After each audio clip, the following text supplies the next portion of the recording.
मेरे ना रहने पे भी तुमको तकलीफ थी, रहने पे भी तकलीफ है, चुप्पी साधे हुए तब भी तकलीफ है, बोलते हैं तब भी तकलीफ है।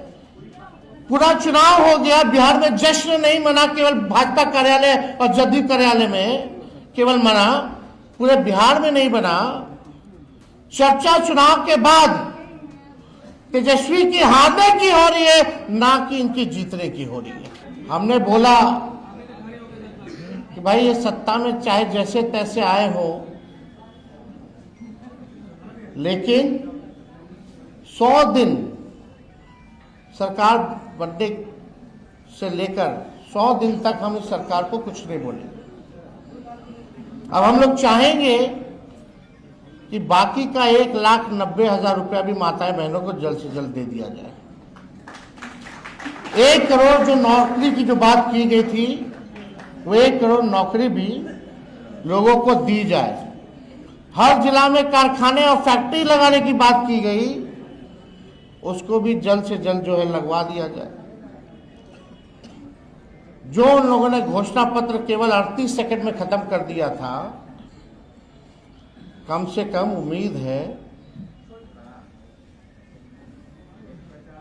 कि उस घोषणा पत्र को आप जमीनी स्तर पर लागू करेंगे। हम लोगों ने मुद्दे की बात की, पढ़ाई, दवाई, कमाई, सिंचाई, सुनवाई, कार्रवाई की बात की, बढ़ते हुए अपराध की बात की। आज क्या हो रहा है बिहार में, मासूम बच्चियों के साथ क्या हो रहा है? और आजकल ऐसा भाजपा का नेता लोग है, समझ में नहीं आता। अभी एक बड़े विद्वान भाजपा के जो अपने आप को एलीट समझते हैं, बहुत चतुर समझते हैं, वो सोचते हैं कि उनसे ज्यादा कोई विद्वान और डैशिंग आदमी कोई है ही नहीं। उनका बयान आया कि तेजस्वी बाहर थे तो अपराध कम था, आ गए हैं तो ज्यादा हो गया। गजब बात है। बच्चियों के साथ गैंगरेप हो रहा है, बलात्कार हो रहा है, हत्या हो रहा है, और इस सवाल को मजाक में उड़ा दिया जा रहा है। क्या लगता है इन लोगों के पास कोई रिस्पॉन्सिबिलिटी या कोई जिम्मेदारी बनती है? निफिक्र है। इनको ये भी पता कि तेजस्वी अपराधी है, तो भाई जेल में बंद करो ना। अगर मेरे ना रहने पे भी तुमको तकलीफ थी, रहने पे भी तकलीफ है, चुप्पी साधे हुए तब भी तकलीफ है, बोलते हैं तब भी तकलीफ है। पूरा चुनाव हो गया, बिहार में जश्न नहीं मना, केवल भाजपा कार्यालय और जदयू कार्यालय में केवल मना, पूरे बिहार में नहीं बना। चर्चा चुनाव के बाद तेजस्वी की हारने की हो रही है, ना कि इनकी जीतने की हो रही है। क्योंकि किसी को विश्वास ही नहीं था कि चुनाव का नतीजा क्या आएगा। लेकिन जिस दौर में हमारा देश है, केवल बिहार की बात नहीं, यहां जो लोग डेरा डाले हुए थे, प्रधानमंत्री कूद कूद करके हर हफ्ते आते थे, गृह मंत्री तो मौर्य को अपना घर बना लिए थे, पूरा भारत सरकार मंत्रिमंडल लग रहा था कि देश में और कोई काम नहीं बचा, बस बिहार का चुनाव है। आज कहां है मोदी जी, जो आप कहते थे 56 इंच, कौन से गाना गा रहे थे? आज क्या हालत है बिहार का? कौन लोग है भाई? एक ट्वीट भी किया जो बच्ची के साथ बलात्कार हुआ। हर जगह कौन ऐसा दिन नहीं है बिहार में जहां 200 राउंड गोलियां ना चलती हो, अपहरण ना होता हो, मर्डर ना होता हो।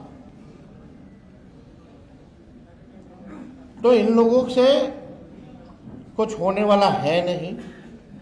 वो आप भी जानते हैं, हम भी जानते हैं, बिहार की जनता भी जानती है, और मीडिया के लोग भी जानते हैं कि ये लोग कुछ कहता नहीं है। सत्ता में कैसे बने हुए हैं ये सब जानते हैं। सत्ता का दुरुपयोग करना, तंत्र मंत्र लगाना, धन तंत्र लगाना, अधिकारी लगाना, पैसे का खेल करना, संवैधानिक संस्थाओं को हाईजैक करके अपने पार्टी के लिए इस्तेमाल करना, सब लोग जान रहे हैं।